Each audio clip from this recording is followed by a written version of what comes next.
Have you noticed how relationships change over time? The course of a relationship is like a river. We all fall in love differently. Some relationships start with an obstacle. Others start with distance. Whether or not you started dating or have been married for years, you can experience the following phases in no specific order. So with that said, here are 5 phases of a relationship. Number 1, the meeting. In every romantic film, this is the part where you meet. In this phase, there's attraction. You're not really sure what draws you to that person, but you are interested. So you fall into conversation and start getting to know the basics of each other, job, hobbies, etc. There's little to no emotional intimacy at this point, but the meeting stage encompasses the entire time you two get to know each other, the casual dates and so on. During this time, you both scope out whether it's worth developing this relationship.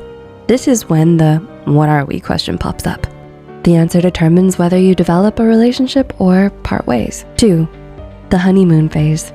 A relationship begins after the getting to know you phase, and you've decided to enter into a relationship.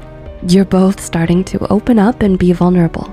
Fun dates will evolve into intimate dinners and long conversations. Oxytocin, dopamine, and endorphin levels in your body will increase, and you'll want to spend every second with that person. The honeymoon phase is characterized by deep feelings of infatuation and the desire to be together.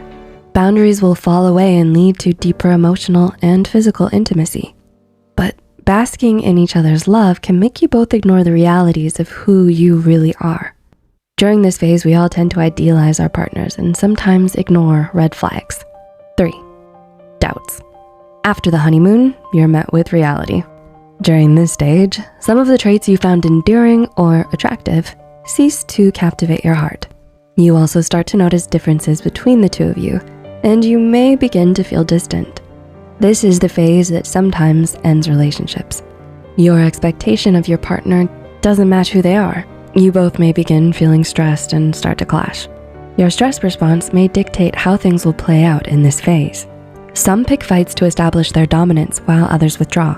The best course of action is to work on conflict management. Learn how to de-escalate problems and tackle challenges head-on as a team. Conflicts don't have to spell the end of a relationship. It just means that you both have different perspectives and ideas you both need to respect and learn to show that you love each other. 4, disillusionment. At this point, the conflicts and issues that have arisen throughout the relationship are on the table. The passion you both felt during the early stages has disappeared, and neither of you know if the relationship should continue. But what you choose to do in this stage determines the longevity of your relationship. Some couples choose to ignore them and continue to grow distant. Others fight and eventually exhaust themselves. However, this phase is not the end and can serve as an opportunity for you and your partner to renew the commitment you have for each other and change how things currently are. All the fighting can make you both reluctant to show each other affection, but do it anyway and show your partner that you appreciate them and that you're glad that they're in your life. Our minds tend to focus on negative things, so you could miss out on all the reasons that your relationship is worth saving. And number 5, decision. This is the climax of the movie and of the relationship because this is the part where you decide whether to stay or leave. You may feel like no matter how hard you both try, the relationship doesn't feel like it used to. Things feel stale and you no longer see your partner as the person you fell in love with. You contemplate leaving and starting again with someone else. But no matter how many times you've played in your mind how you're going to dump them, something keeps you from doing it. If you choose to stay, you need to be willing to work on your relationship. This means learning how to communicate effectively and understanding your role. This is where you both learn how to love.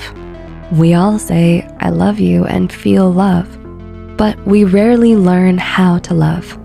Love is a choice that does not change, regardless of the phase your relationship is in. If you and your partner need help, please reach out to a licensed relationship counselor or therapist. Can you relate to any of these phases?